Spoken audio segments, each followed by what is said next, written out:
Attorney, bakit ako hinahabol ng lending company kung co-maker lang ako?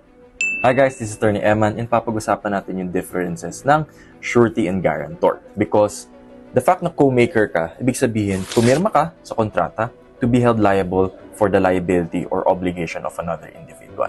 May dalawang parte yan. A surety and a guarantor. So yung mga surety, ito yung mga tao na ini-insure yung debt. Ibig sabihin nun, ikaw mismo as a surety, ini-insure mo na babayaran mo yun. Ini-insure mo yung obligation na mababayaran dun sa creditor.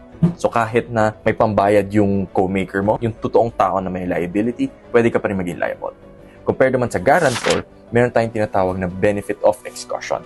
Ang benefit of excusation is ma-prove na si unang liable, yung mismong debtor itself, ay wala ng pera para makapagbayad sa utang niya. Pero kung wala tayong ebidensya doon, hindi pa rin magiging liable yung guarantor with respect to the loan obligation. So, ano yung pinaka-main difference nila? Surety, immediately liable. Guarantor, may condition na yung unang debtor or yung pinaka-debtor, wala ng capability to pay the loan obligation. Okay guys, so alam nyo na yung surety and guarantor ha.